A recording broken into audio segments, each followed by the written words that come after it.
Happy Wednesday, everybody. Kevin J. Johnston here. This is the Real Estate and Money Show, which is every single Wednesday at 9 p.m. Eastern Time. Tonight, we're going to be talking about multiple residencies. That is correct. It is entirely up to you to make sure that you have every single opportunity in the world to make money anywhere that you happen to be in the world. I'm from Canada. I think you all know that. And as a Canadian, I can tell you that Canada as a country is over. It's not even really a country anymore. It's been an economic zone more than anything else for the last 2 decades. And with the inset of Bill 287, Bill C-63, Bill C-11, all these new laws that they want to bring in, there's absolutely no reason for anybody to stay in Canada or try to do business there.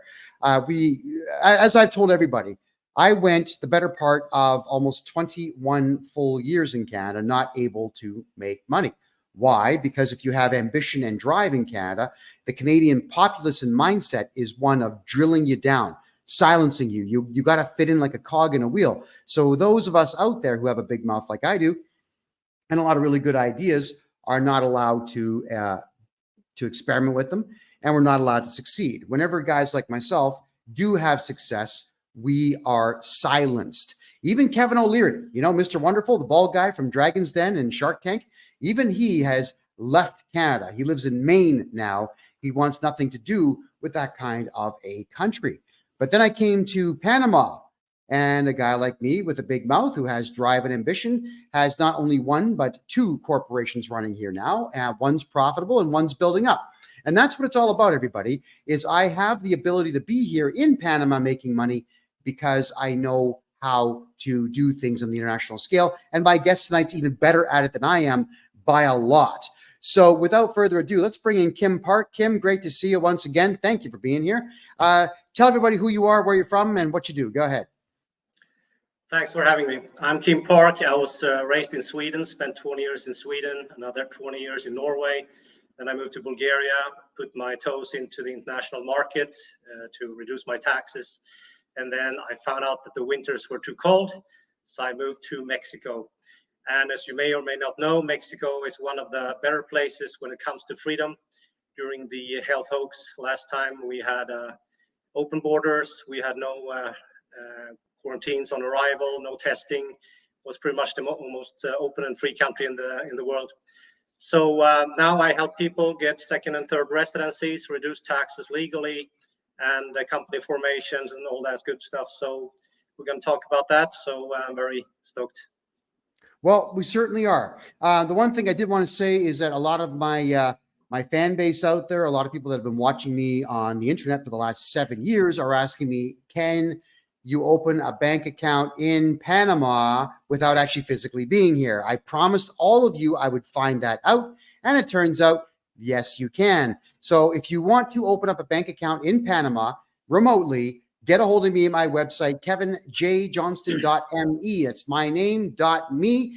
And if you go to international services on my website, you will find it there. You can open a bank account in Panama, and we can start getting you doing business down here as quickly as possible. Now, Kim, we want you to explain to people when they leave Canada, United States, Great Britain, Sweden, or otherwise, what's the difference between citizenship and residency? Go ahead. So I think it's important to understand first that there is absolutely no limit to the amount of residencies that you can have. For example, I have 6 residencies in 6 different countries, and I'm actually about to travel back to Bulgaria next month to finalize my application for the permanent status in Bulgaria. So then I have 6 permanent status residencies. And the good part about residencies is that you can work yourself up towards citizenship. So it's a very good way to plant seeds in different countries that you can use.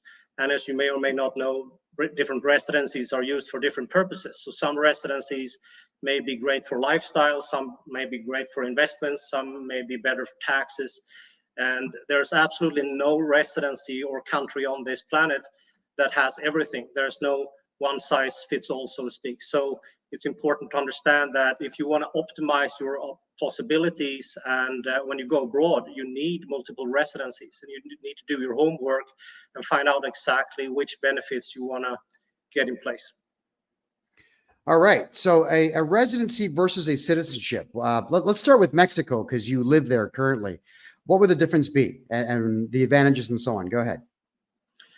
I think the main difference when you have a citizenship is obviously the passport. That's the benefit. But then you have the other differences, which can be that you have to join the military and you may be able to vote, which is not really something that we want to do anyway.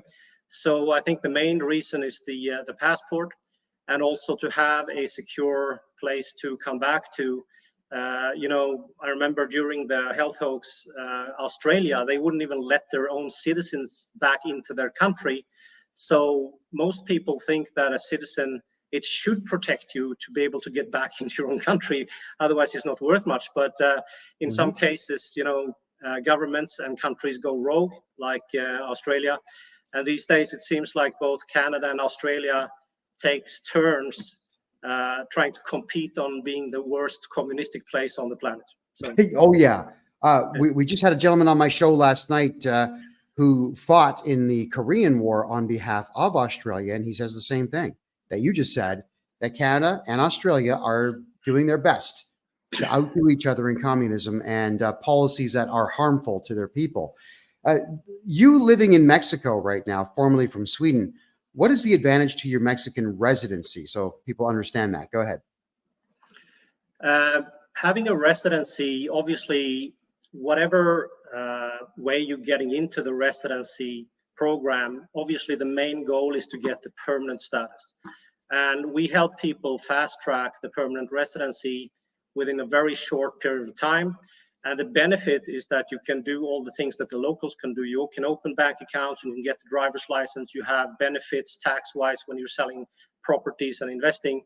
So residencies basically gives you the same rights as the locals. And it's very important to understand, because a lot of people, they try to go to countries like Mexico and they think they can stay here indefinitely and do border runs and just cross the border and get new visa renewed. But the authorities are onto these methods.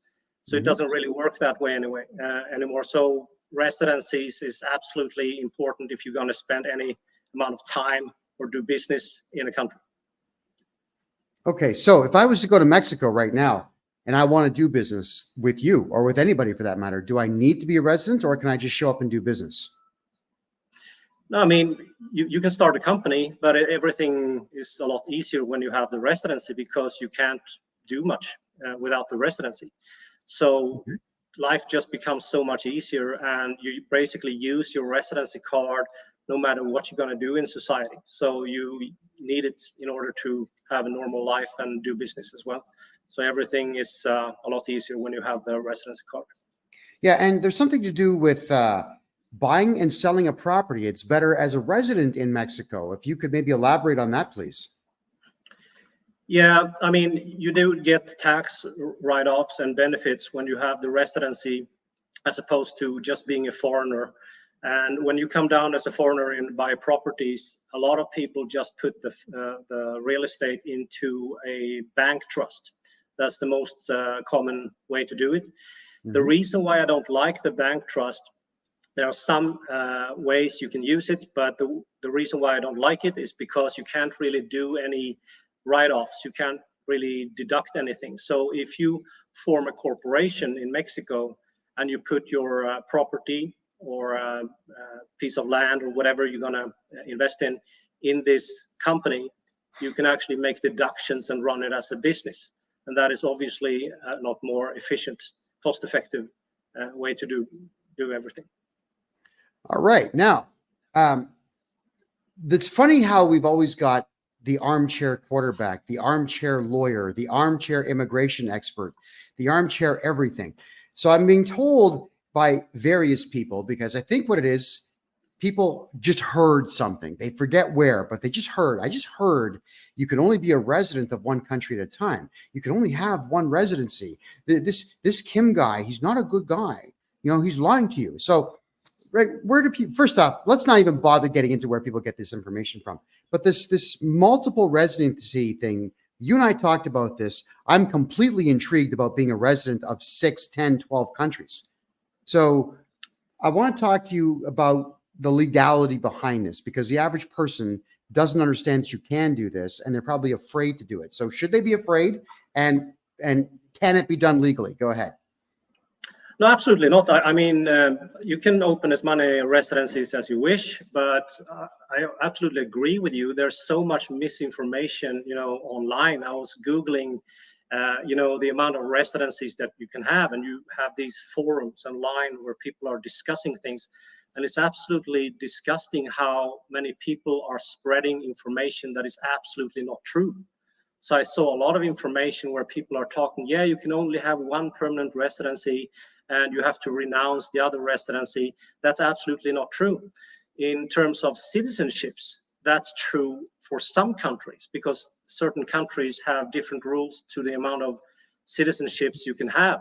But the amount of residencies, there's absolutely no limit. And that's why I'm collecting residencies and I'm helping clients to get as many residencies as possible, because it's basically optionality. So in this uncertain world with everything that's going on, we basically have to accept that we live in a clown world where governments they have these ridiculous agendas and these ridiculous policies that they're rolling out, and it gets worse and worse by the day.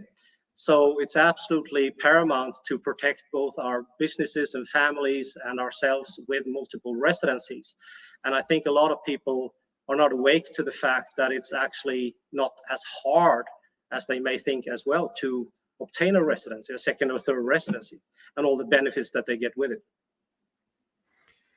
Okay, let's get into what you do, especially with the multiple residencies thing. You can get people a residency in Mexico for 2 weeks and also Paraguay. It looks to me like we're going to be able to get people residencies here in Panama in between 2 and 4 weeks without property purchase. Let's talk about this. You are going to get people into Paraguay. Why would you do that? And then why would you get people into Mexico as well? I got to hear this, and then I'm going to tell you why I would get people here into Panama. You're up. Absolutely. So let's start with Mexico. I think Mexico is a very easy choice because a lot of, probably 85% of my clients that I work with, they're from Canada and a lot of Americans as well, obviously. But the proximity to Mexico makes it a very easy move. And also we have the same time zones, which means that it's not a big step for people who want to do business. So they can work the same business hours. And as I mentioned before, Mexico has demonstrated during earlier crises where we had problems, how they handle such a situation. And you remember how virtually every country on this planet shut down during this hoax, basically this global hoax. And they were basically harassing people at the airports, and they were forcing people into quarantines, and they were, forcing people to take these disgusting poisonous injections.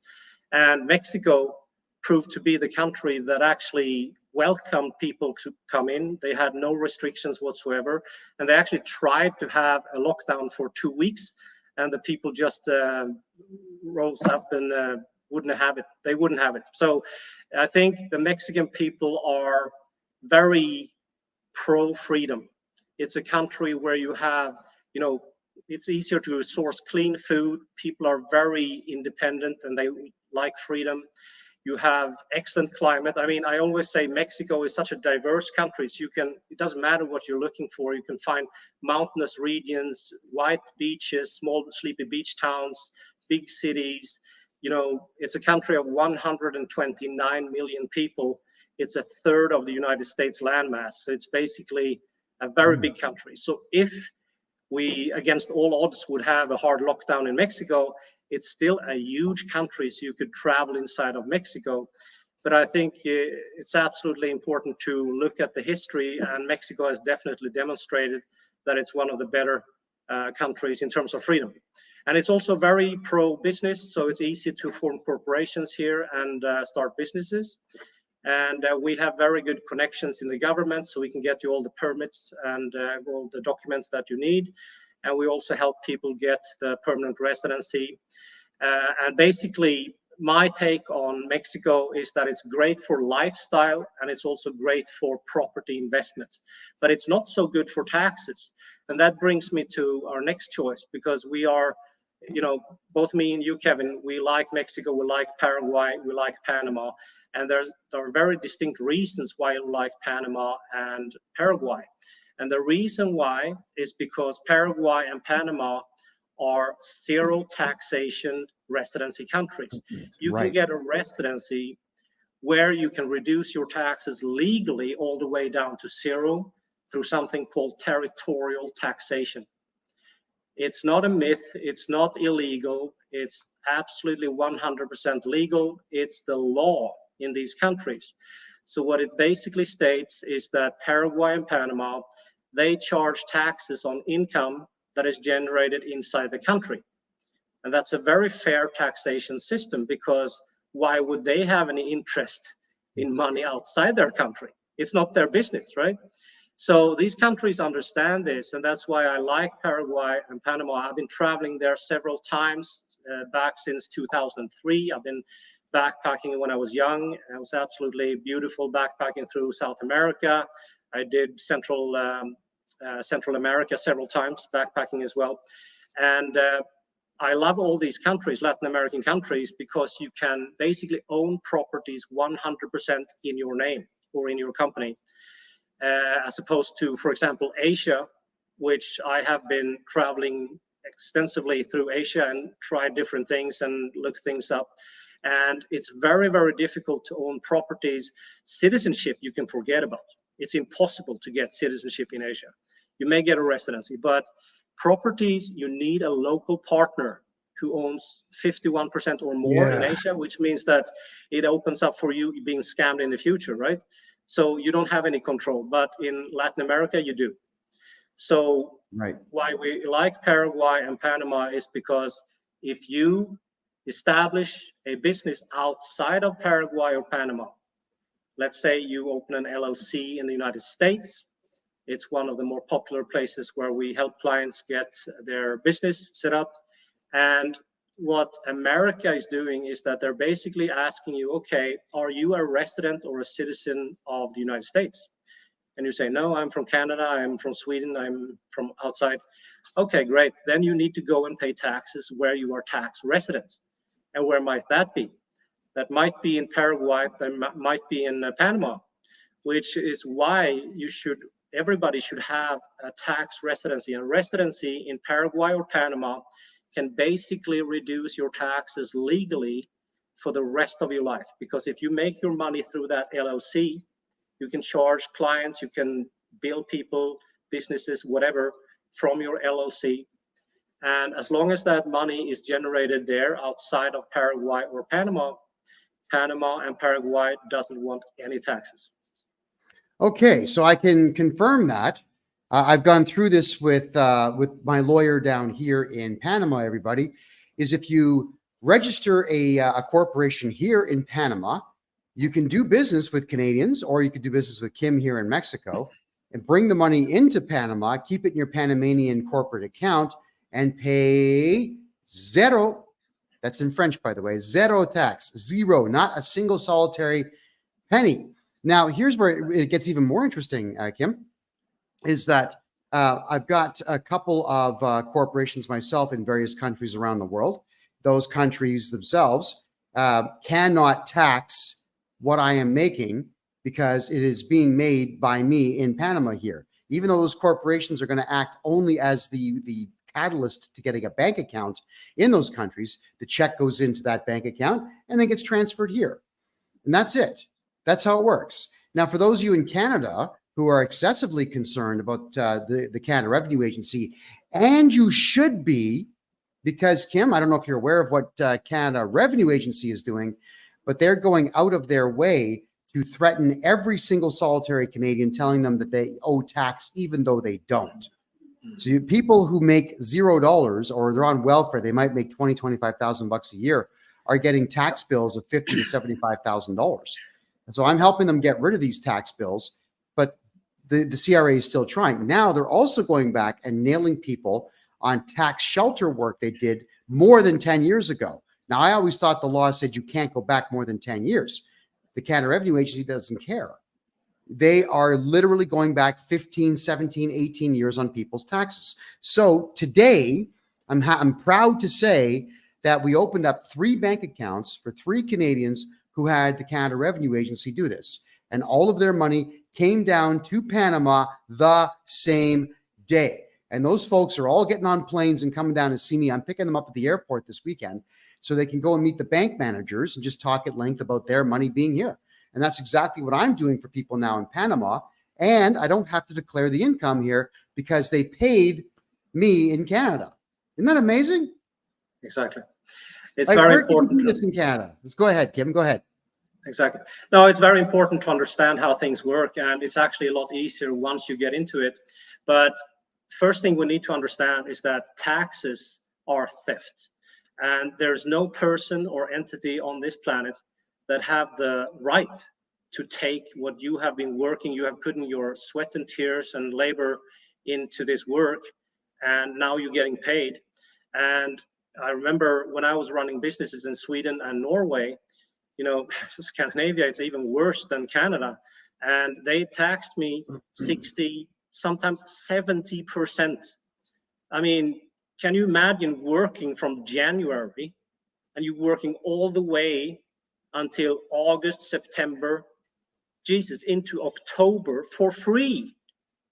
Are you kidding me? Somebody comes and take joint? Yeah, that's our money. You've been working all year long. You built up a business. You've been working for somebody, and they just come and take it. Obviously, that's not fair. And when you look back to what happened in Europe and Sweden during many years ago, when you had the sheriff riding around and shaking everybody around and taking the money, it's basically what they're doing. You have these backstabbing people working for governments. You have hundreds and hundreds of people in each country who are hired to steal your money on behalf of the government. And obviously that's not fair. So right. A lot of people say there's nothing more patriotic than paying taxes. I beg to differ.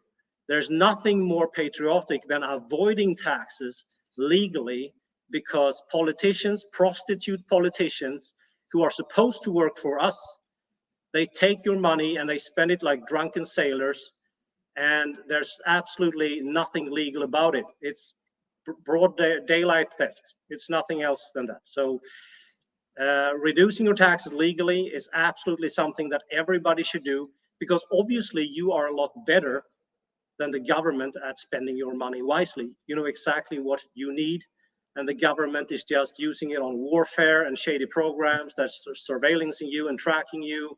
And they may say that it's going to good programs and everything, but it's just a tiny fraction. And they're taking out all these huge mortgages and loans, and you have to pay for that as a taxpayer. It's not fair. And they are doing backdoor deals under the table with huge corporations, and they're getting yachts and mega mansions put into offshore trusts in their name to get as a bribe, just because they're passing bills and laws. We need to, rise up and basically be done with this, because it's not fair.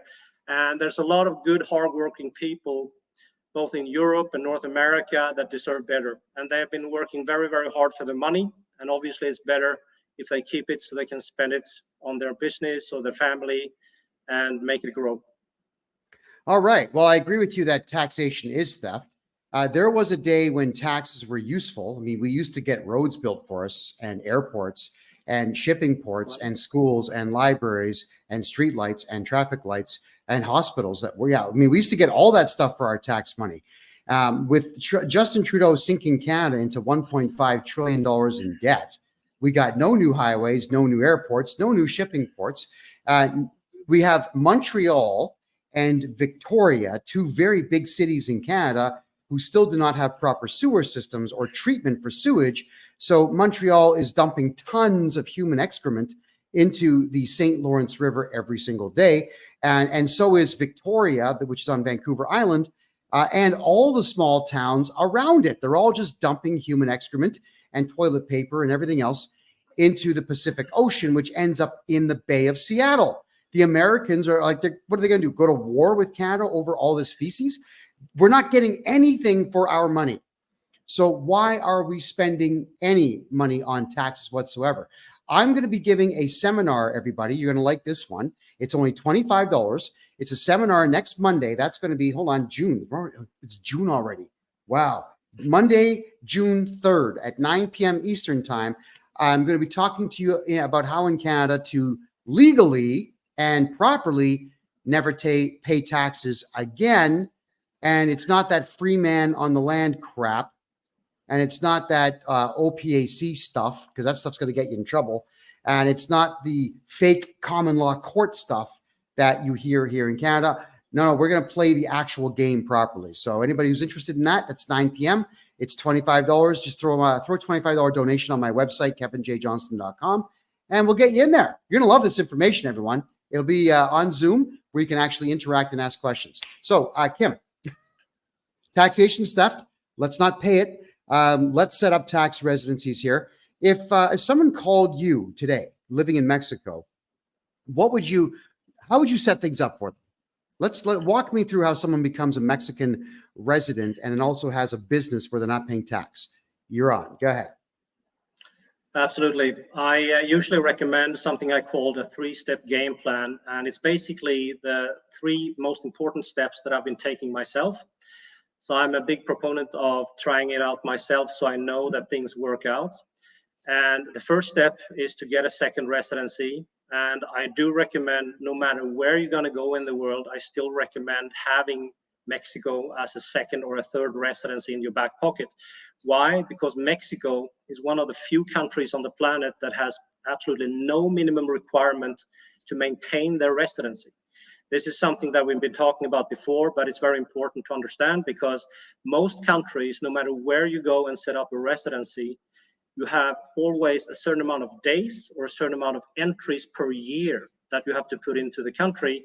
Otherwise, you lose the residency. I usually mention a very sad story. I was talking to a lady who had a residency in Ecuador, and she had permanent status, and she actually lost her permanent status because she didn't have enough time in the country. How frustrating is that, right? Oh. So in addition to all the goodies, the benefits that you have from Mexico, excellent investment opportunities, great weather, excellent food, amazing people, friendly for business, everything, you can also use it for great lifestyle and investment. So I think that's a great second residence to have. Then my second recommendation, the second step of the 3-step game plan, is basically to put some money into a cash flow property. Because when you go abroad, one of the biggest concerns is to how to generate a good cash flow. And if you do invest in a property in a hotspot like Playa del Carmen, where I'm located, you can do extremely well. I usually got 6 to 7% annual return on my properties in Scandinavia.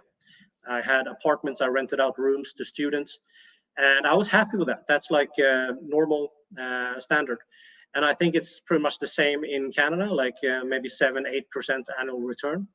But when I came to Playa del Carmen, because this is a hotspot where you have so many tourists and expats coming in all year round, we actually have 4 high seasons throughout the year, you can do extremely well. And here it's not uncommon that you get returns up in the double digits between 15 and 18% annual return. For example, I'm involved in developing a small hotel right now, and the numbers there are even crazier. So it's all about what you want to do. Some people come down, they buy raw land for development, they create like a jungle resort, or they create like a getaway place, or they want to buy just a condo, or they want to buy a house or a small building. It doesn't matter. You can do extremely well on cash flow if you rent it out in a place like Playa del Carmen. One more thing I wanted to mention, a lot of people are talking about Tulum. And I know that Tulum is very famous. It's Instagram famous, everybody heard about Tulum. But in reality, when people get there, they realize that Tulum is just like a dusty little town that doesn't really have much going for it, with just overpriced apartment. Everybody got in, but they don't really have much more than just one high season, and it's 40 minutes away from the ocean, which means that Playa del Carmen, which has real infrastructure, it's a real city with all the conveniences, versus Tulum, where you don't have any cinemas, no shopping malls, no nothing. They did open an airport. I'm actually going to travel from that airport the day after tomorrow. So they did open an airport that is actually international. So Tulum may be a very good place to have an investment in the future.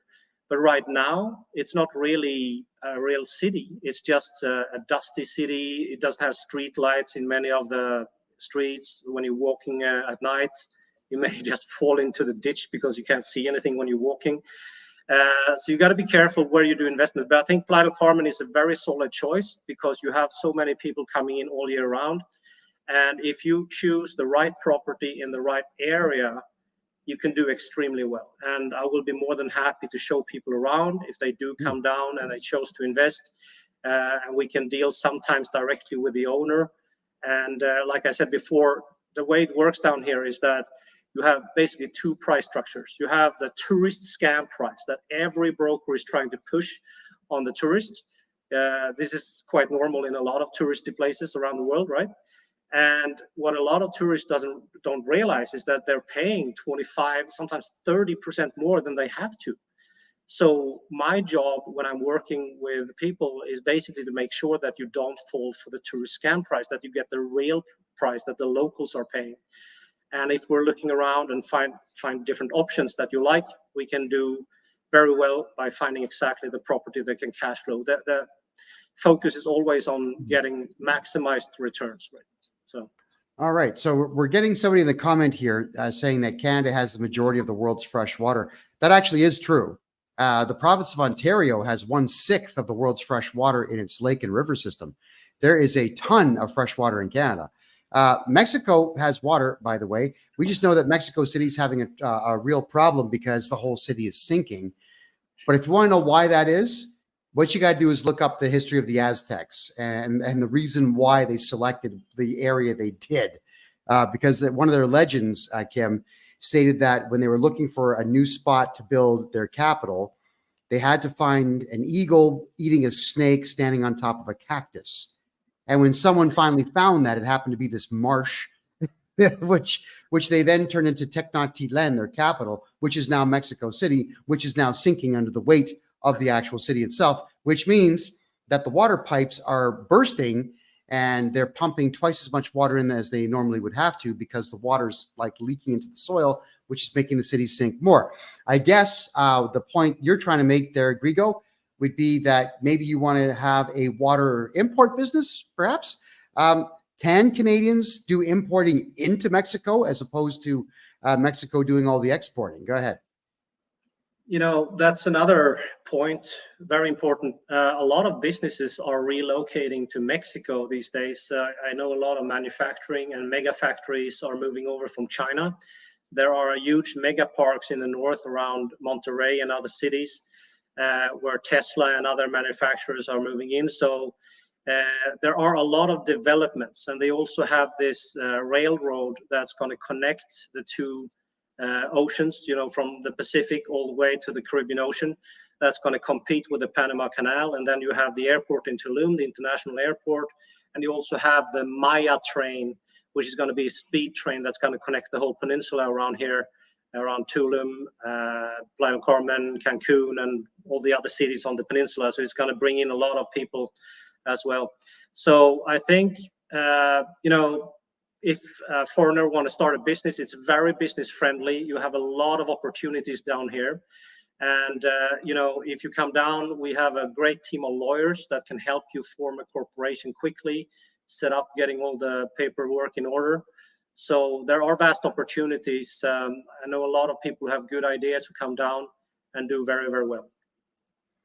Well, I can tell you that Latin America and South America is where the money is. I mean, it was, Kim, it was really bad in Canada. I mean, with the skill set I have, I was just simply not allowed to work, not allowed to run businesses. And Canadians really, inside of Canada, they have no idea how to run a business. It's a very difficult country to do business in. But then I came down to Mexico. I checked out Playa del Carmen for 4 days.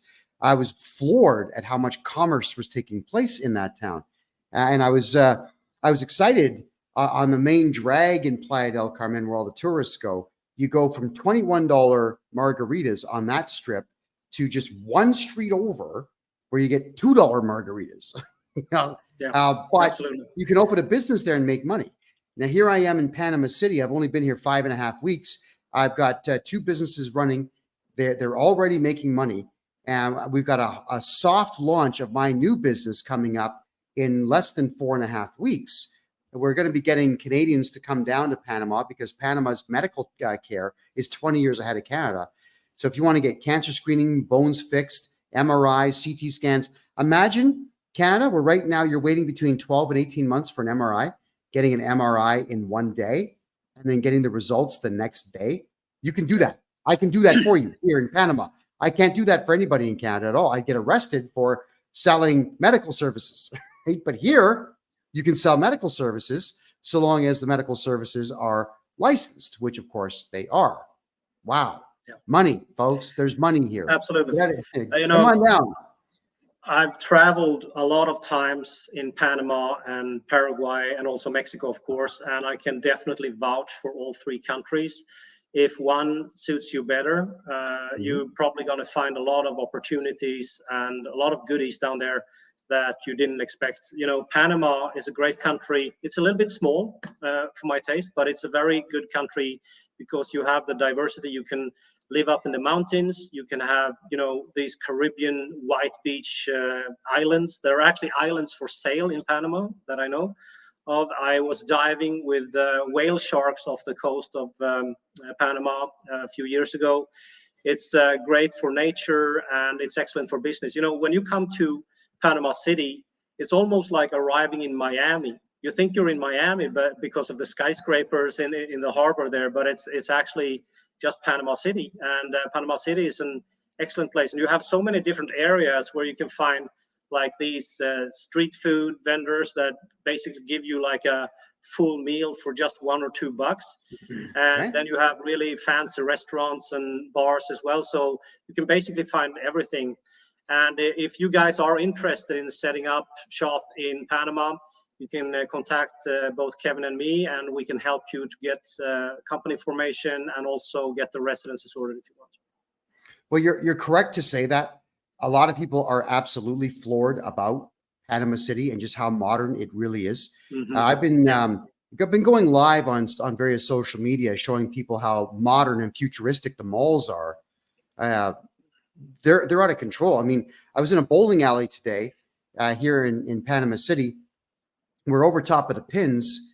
They've got 200-inch television sets, like not 100-inch, 200-inch TVs playing soccer game, and some really weird sci-fi movie in the middle. And then they've got the laser lights, the neon lights, the whole bit. It's more modern than anything in Canada. I can tell you that right now. I've been chatting with some of the regional managers and some of the politicians here, because you can actually just walk into a politician's office in Panama and talk with them. And it turns out they're looking for investors. Anybody want to build an amusement park? We can get you permits in about, a week now. If anyone would like to build drop towers and roller coasters and a water park and so on, there's no such thing in Panama. You would just absolutely kick ass if you open up an amusement park here, because you've all seen the Mexican water parks where you've got the slides that they go down about 90 feet and then they've got that big ramp at the end and you're 20 feet in the air. Like, you don't have that in Canada. You're not allowed to have fun in Canada at all. Everything about Latin America is about having a good time. And if you want to build it, they'll let you. Now, just keep in mind, everybody, when you do decide to do something here in Panama, Costa Rica, Nicaragua, El Salvador, and so on, budget for Greece, okay? It's called Greece. We call it Greece. I had to explain the euphemism of Greece to some Spaniards down here, which was awesome because we're all laughing our heads off. I had to explain that back in the 1930s in America, it would be, you put some grease on the guy's hand and, that was considered money, right? So you're going to have to do a little bit of bribing here and there, but who cares? I mean, what happens in Canada? Whenever you try to bribe someone, they arrest you. But what happens if you don't bribe somebody? you don't get to open your shop. So come to Latin America, throw some grease at the guy, build what you want, make some money. All right, there you are. So when Kim and I, well, Kim doesn't say it, I do. Whenever we refer to budget for Greece, I'll tell you what that budget is going to be. It might be $1,000 to get your permits. It might be 10,000. It might be 100. Some of these guys will do it for a New York Yankees baseball hat. So what I'm getting at, Kim, is it's easy to get residencies in these countries. And when you do, you begin to learn how it works very well, very quickly, and you can make money. Who cares about Greece? Just make the money. Because Kim, the reason I bring that up is not to be funny and not to be sinister. But when I was running for mayor in my hometown of Mississauga, population 1.2 million in Canada, there was a guy that came running over to me and shook my hand. He was paying the lease on a space for a barbershop. It's a franchise called Sport Cuts. So there's TVs in the mirrors and you talk about sports. You could watch a sports game while you're getting your haircut. He was paying $4,000 a month and had been paying $4,000 a month in rent. He had spent $200,000 getting this place built and he couldn't open it because the city officials kept finding some kind of health concern. Yeah. Something was always wrong in there and he could never open the door. So he said, well, I'm going to vote for you. Will you let me open my shop if you win? I said, yeah. Not only that, you can point out who it was that wouldn't let you open and I'll fire him. How does that sound? That's how bad it is in Canada. So could you imagine? Go ahead. I think that's one of the benefits with Latin America in general, that everything is figure outable. Everything is, you have a possibility to fix things. And if you have the right contacts, you can even fix things a lot quicker. So when you come down to, Latin America, it doesn't matter if you do Panama, Mexico, or Paraguay, you will find endless opportunities of doing business. And sometimes you can apply ideas and concepts that you have in your home country, just move that concept into the country, and all of a sudden you have filled a gap in the market, right? Yeah, and it can be done in that if you do want to speak to a local politician in Panama and Costa Rica for sure. I don't know about Mexico, Kim, but I do know that in these two countries you can. And when you have the opportunity to speak to the regional managers or the mayors or whomever, you'll get things done a whole lot faster.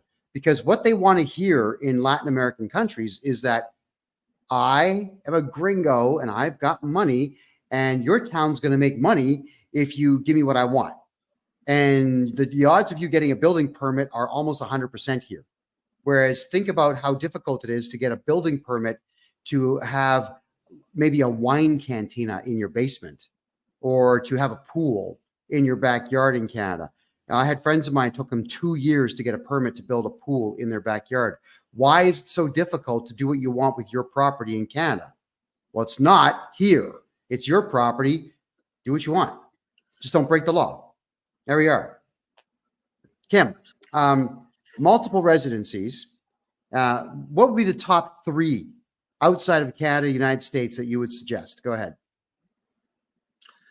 Well, obviously, I'm a little bit biased because I would obviously recommend the residencies that I've chosen because I've chosen them very carefully. But I would recommend Latin America above all other countries, especially right now, because Latin America has a lot more to offer and it's also more free and it's also more friendly to own the properties outright and doing business. So if I were you and you want to get your feet wet in the offshore market, I would get a second residency. It doesn't matter if it's Mexico, Paraguay, or Panama. But either way, when you have a second residency, you have an option. And as you may know, in Canada, I talk to Canadians every single day. I'm on calls with Canadians and they tell me the same story. The country is headed in the wrong direction. You have all these bills coming out, C11, C63. It's stating that if you, offend somebody online with a comment, you can be jailed, not just jailed, but for life, apparently. I'm not sure I would like to live in a country like that, where they take away free speech and they basically restrict you in any way possible. and you have runaway inflation, and to the point where it's not even possible to put food on the table for a lot of people. So I think there's so many reasons why you would want to leave Canada right now. I actually visited Canada back in 2006. It used to be a decent place, right? But these days, everything is upside down. And if you have the possibility, I would definitely establish a second residence if you have an option for yourself, for your business, or for your family, so you can, go when the shit hits the fan. Because there's a lot of things that's coming down. The social credit score is on its way. And once they establish this central bank digital currency, it's coming. It's coming like a freight train. Yeah. And I don't think people understand how serious this is, because the central bank digital currency, it's not like an ordinary currency. It will be trackable, traceable, and programmable. That's the big thing. It's programmable. So if you have opinions, or if the government doesn't like your viewpoints, they can basically turn off your money or restrict you, or you may not be able to buy certain items or certain services. So it's basically like China. They're basically restricting you. And they will give you this social credit score where you get lower points, and all of a sudden you can't get on a flight. And I even remember I had some Canadians in, I think it was 2022, some Canadians who had problems leaving the country. It smells a lot like Australia there. So then you have the ESG score, which is basically the ESG is basically the social credit score for companies. So when you see these companies that have these woke agendas, and you saw even Starbucks had like days where the employees were running around looking like gaylords, all of them. It's not the company itself that want to do these things, but BlackRock and Vanguard and all of these evil corporations that basically own the whole market, they together with the World Economic Forum are implementing all these insane policies to break down society by division. And that's by design. So when you see all this chicanery that's going on in society, it's by design. So eventually people will tell the government that they need a solution. They will beg for a solution. That's basically what the end game is. And once that's coming, they will obviously have their plan rolled out from their drawer. They will just pull out, and guess what's inside it? Central bank digital currencies and social credit score, just like Soviet Union. And you will not be able to move around. You will not be able to have free speech. You will not have control of your money. So before the government takes control of your money, and they will basically just flip the switch. One day you will wake up, one morning on a Monday, you will wake up and all the banks were maybe closed during the weekend. On Monday, your money was converted into central bank digital currencies without consent. Yes, and when that happens, you're basically screwed. So that's why Kevin and I are working to help people to get your money out of Canada as soon as possible. So you can put it into a yield producing piece of real estate that can cash flow for you, and you have your money outside of Canada, outside the reach of the government. Yes. Okay. So there are a lot of folks that are asking me now in private email here, how do we move all of our money into Panama? I tell you what, everyone, join me on my private session on Monday at 9 p.m. Eastern time. It's $25. I'm going to teach you how to do that. First off, if you are going to stay in Canada, you need to know how to never pay tax again, legally, with absolutely no consequences whatsoever. It's not free man on the land nonsense. It's actually using the real system in Canada for that. But how to get your money out and how to protect yourself from everything that the Canada Revenue Agency is doing. So it's going to be a 1 hour of me explaining things, and then there's going to be Q&A afterwards. It'll be a Zoom call for all of you. It's $25 for this coming Monday.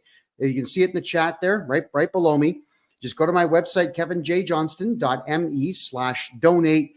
Donate $25, and I will on Monday be sending you out the link to come into the show. Get your questions ready. I want you to understand this. I've been working very hard on making sure that I understood tax law in Canada inside and out, which I do. And I'm very happy to know Kim here, who has been studying international commerce for years. How long now, Kim? A couple of years? 10? About 2016. So Yeah. it's Almost very 10, 8 interesting years. when you 8 years. find out what's possible. And it's not just for rich people. Ordinary people can absolutely protect ourselves through different entities internationally. And it's a lot easier. Obviously, it's a little bit more to it. But me and Kevin would be more than happy to make a plan for you. So reach out and we will be happy to help. Absolutely. And if anybody wants to get a hold of Kim, who's on my show right now over here on TikTok, especially, just head over to my website there. You'll see on the bottom, kevinjjohnston.com. Hit the contact page, put Kim in the subject line, and I'll make sure Kim and I get a hold of you as quickly as possible. Kim will help you get your Mexican and your Paraguayan residency fast. That's what this man does. I'm just going to see any more questions here. Does Panama have an extradition treaty with Canada? Yes, but it's got to be a very, very, very extremely serious crime that Interpol would care about before they would even consider talking to Pervo Justin Trudeau. So, by the way, Trudeau is not popular in Costa Rica, and he's not popular here either. People here know about him, and they don't like him very much. I think here, all right, for everybody on TikTok, I'm going to stick around for an extra 20 minutes or so and answer those questions. Kim, we got to go. Any concluding remarks you'd like to make? Go ahead. I think it's important for people to understand that the time to get second and third residencies, to establish insurances and contingencies for you, your business, and your family is now, before everything is happening, when you will have a tidal wave of Americans and Canadians leaving the country. When the shit really hits the fan, it will be too late. So the time to get the residencies in place is now. You need to have insurances, second residencies, zero taxation residencies. You will need to have cash flow properties. You will need Bitcoin, gold. That's a different video, of course. But you need insurances and protect yourself. That's absolutely. And protect yourself with our help. And there's one question here I must address. Someone says, so give all of our money to you, I suppose you and I, Kim, and we will look after it. No, we don't take your money at all. It goes directly to the bank. The last thing on this planet that I want to do is hold on to someone's money. No, thank you. That is too much responsibility. So we will help you designate your money into wise investments and places where you can have your money safely away from the Canadian government. That's all. That's it. Right. And we don't touch it. The banks do. And that's what we do is we introduce you to the appropriate bank managers, and they do the job for you. Kim, always a pleasure, my friend. Thank you for being here. As soon as anyone gets a hold of me, believe me, you and I will be talking to them, and we're going to have a great time doing it. All right. Have a good one. Wonderful. All right. That's Kim Park, everybody, who is your Mexican expert. This guy has traveled the world. He knows a lot about a lot, and he is the right guy to talk to. So just get a hold of me right here, right there on my website, and just put Kim, K-I-M, in the subject line. He and I will get a hold of you ASAP. That is it for now, everybody. My name is Kevin J. Johnston. This is the Real Estate Money Show. Don't forget, on this coming Monday, I am talking to people privately about how to hide your money within Canada and how to defeat the Canada Revenue Agency. It's $25 for a private chat. That way you can ask questions directly. We all get a chance to see each other's faces and have some real conversation about how all this taxation works. It's $25. I'll talk for an hour, and then I take questions immediately following it. You can go ahead and sign up for that at kevinjjohnston.com. That is it for now. My name is Kevin J. Johnston. This is the Real Estate Money Show, which is every single Wednesday at 9 p.m. Eastern Time. We will see you all next week on freedomreport.ca.